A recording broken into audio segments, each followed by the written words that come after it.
দুইটি দলের শীর্ষ নেতাই বলছিলেন, একে অপরকে দায়ী করছিলেন যে ছাত্রলীগে তাদের নেতাকর্মীরা আগে ছিলেন, এখন তারা পুনর্বাসিত হচ্ছে। কিন্তু আমার প্রশ্ন হলো, গত 15-16 বছর তো ছাত্রলীগের সঙ্গে সম্পৃক্ত না থেকে ক্যাম্পাসে থাকাটা এটা সম্ভব ছিল না। এখন তারা নিশ্চয়ই সকলে ছাত্রলীগ করতো না, এটিও সঠিক।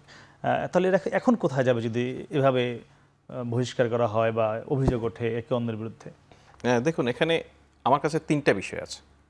নাম্বার 1 হচ্ছে যে আপনি যেটা বলছেন যে ছাত্রলীগ না করে ক্যাম্পাসে থাকার কোনো সুযোগ ছিল না, এটার সঙ্গে আমি একদম পুরোপুরি একমত নয়। কৌশলগত কারণে বা চাপে পড়ে অনেকে মিছিল মিটিংয়ে গিয়েছে, হ্যাঁ, কিন্তু একেবারে পদ পদবি নিয়ে নেওয়া, সেটা একেবারে না করে ছাত্রলীগকে ডিজোন করে পদ পদবি নেওয়া, তার কারো যদি কোনো সুনির্দিষ্ট কৌশল থাকে সেক্ষেত্রে দ্যাট ইজ ডিফারেন্ট। বাট হ্যাঁ ভাই, আমি হলে থাকতে হবে, আমি আপনার কর্মী হিসেবে আছি, হ্যাঁ, সেটা এক জিনিস। আরেকটা হচ্ছে আমি তার পার্টি করছি, তার পার্টির যে সমস্ত অ্যাক্টিভিটিস তার সঙ্গে অ্যাক্টিভলি জয়েন করছি, আমি নিজে ডোমিনেট করছি। সো এটা যদি হয় সেটা একরকম। আবার এটাও কিন্তু সব ক্ষেত্রে যে অপরাধ তাও কিন্তু নয়। এই গেল একটা বিষয়। আরেকটা বিষয় হচ্ছে যে ছাত্রলীগ বলেন, আওয়ামী লীগ বলেন, আমরা আমরা বলব খুবই সৌভাগ্যবান যে এমন এক সময়ে জুলাইয়ের অভ্যুত্থানটা হলো, সম্ভবত সেই সময় না হয়ে যদি আমরা আজকের এই সময় পর্যন্ত আসতাম, তাহলে দেশে কোনো মানুষই আর আওয়ামী লীগের বাইরে হয়তো থাকতো না। শেষ পর্যায়ে মানুষের মধ্যে একজন আওয়ামী লীগ হওয়ার এক ধরনের প্রতিযোগিতা লেগে গিয়েছিল, কমিটমেন্ট দিয়ে আসছিল সবাই গিয়ে, সবাই সবকিছুই মাটির পুতুল থেকে সবকিছু আওয়ামী লীগ হয়ে যাচ্ছিল, এরকম একটা অবস্থা। ওই বাস্তবতা তো আছেই।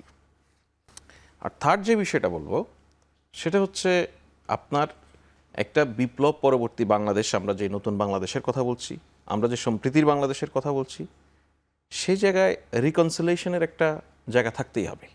এখন রিকনসিলেশনটা কিভাবে হবে? রিকনসিলেশন কি যে সরাসরি হত্যাকাণ্ডে জড়িত, যে হত্যাকাণ্ডে নেতৃত্ব দিয়েছে, তাকে যদি আমাদের এক্সিস্টিং যে সমস্ত পলিটিক্যাল পার্টিজ এখন আছে তারা যদি তাদেরকে আশ্রয় দেওয়া শুরু করে, তখন কিন্তু এই যে জাহিদ ভাই যে কথা বলছিলেন এরকম প্রশ্ন উঠবে, নাসির ভাই যে কথা বলছিলেন সে ধরনের প্রশ্নগুলি উঠতে থাকবে।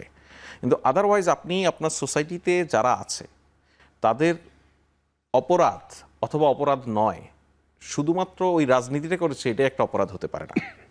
তা ওই মানুষগুলিকেও এখন সোসাইটিতে স্বাভাবিক অবস্থায় তার কার্যক্রমের মধ্য দিয়ে প্রমাণ করতে হবে সে আসলে নিজে নতুন বাংলাদেশের সঙ্গে নিজেকে সম্পৃক্ত করতে চায় কিনা। ওই মানুষগুলিকেও তার ভুল থেকে বেরিয়ে আসতে হবে। কিন্তু দুর্ভাগ্য হচ্ছে আমরা আওয়ামী লীগের শীর্ষ থেকে শুরু করে নিম্ন পর্যন্ত, একদম নিচের স্তর পর্যন্ত কোনো পর্যায়ে আসলে এখন পর্যন্ত কোনো ধরনের অনুশোচনা কার মধ্যে দেখি না। এটা একটা চিন্তার বিষয়। এখন এই অনুশোচনার জায়গাটা কখনো কখনো প্রকাশ্যে হবে, কখনো কখনো অপ্রকাশ্যেও হতে পারে। অপ্রকাশ্যে কীরকম?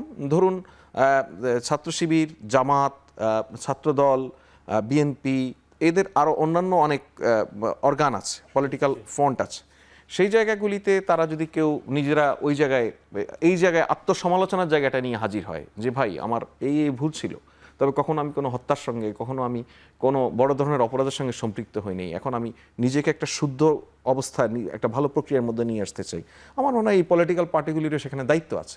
আপনি তো তাদের তো একটা স্টেক আছে, আপনি মতান্তরে সেটা 25 থেকে শুরু করে 35 পর্যন্ত। সরকারিভাবে কোনো রিকনসিলিয়েশনের কি উদ্যোগ নেওয়া হচ্ছে? সরকারি রিকনসিলিয়েশনের সবচেয়ে বড় জায়গা হচ্ছে সরকার এমন একটা পরিবেশ নিশ্চিত করা দেশের মধ্যে যেখানে ভয়ের সংস্কৃতি থাকবে না। আপনি দেখুন শুধুমাত্র ছাত্রলীগ করার অপরাধে একজনকে অ্যারেস্ট করা হচ্ছে কিনা কোথাও, শুধুমাত্র ছাত্রলীগ করেছে। আপনি এবার যে ঈদের সময় অপরাধে জড়িত না থাকে, ঈদের সময় গ্রামে গঞ্জে বহু জায়গায় ছাত্রলীগ, যুবলীগ, আওয়ামী লীগ করা মানুষেরা প্রকাশ্যে হেঁটেছে। ওনারা দুজন, উনি কয়েকটা জেলায় গিয়েছেন, উনি নিজের জেলায় গিয়েছেন, ওনার সামনে কি আওয়ামী লীগ করা মানুষ পড়েনি চোখে? সব মানুষকে তো যারা হয়তো কর্মী সমর্থক করে ছিলেন, হ্যাঁ। সো আপনি ওই মানুষদেরকেও কিন্তু প্রমাণ করার ব্যাপার আছে। সরকার এই জায়গাটা নিশ্চিত করবে যে যে অপরাধের সঙ্গে সরাসরি সম্পৃক্ত নয় এমন মানুষকে সব ধরে নিয়ে তো জেলে ভরা কোনো সমাধান নয়।